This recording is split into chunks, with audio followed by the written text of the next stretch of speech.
G'day.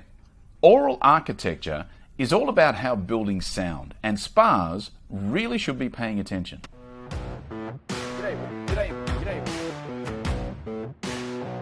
Greetings from Jakarta. Yes, after a lovely time in Australia, beautiful Sydney, beautiful Melbourne, I'm now in the equally beautiful Jakarta. A couple of days of meetings here, and I want to make a special shout out to Candy Holladay, who sent me this link and this conversation about aural architecture.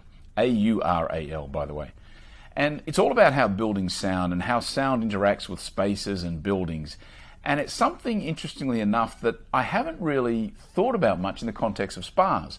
The only thing that we really think about when it comes to sound in spas is really about how to sort of soundproof the rooms. That's kind of the extent of it. But aural architecture is something that maybe you might think about in terms of, say, concert halls where they get the acoustics right.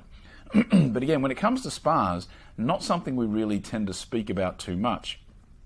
Interesting, though, that we do talk about sound therapy. We talk about the singing bowls and these kind of treatments. So we understand the benefits of sound. Yet when it comes to actually incorporating that aural architecture element into our spas, it's something we generally don't do. And certainly I haven't heard of many spas that do it. The best I've heard was kind of a vibration room at a Ritz-Carlton in KL a while back. So it's something that I think we do need to be paying attention to. It's all about sort of sonically interactive buildings and this thing called Cymatics, which is all about how buildings vibrate. And it's an interesting topic, and there's a lot of research on the benefits of sound therapy, and particularly in sort of traumatic disorders and treating traumatic disorders.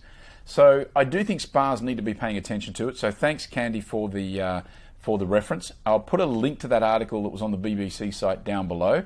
Would love to know anybody who's aware of this in this kind of level of detail, and would love to know if anybody's actually doing it or knows of any locations where the spa has really been built incorporating these aural architecture kind of elements. So it's a great article, bit long, but check it out below in the link. I do thank you for your time, and I will be back again tomorrow. See ya. Good vibrations.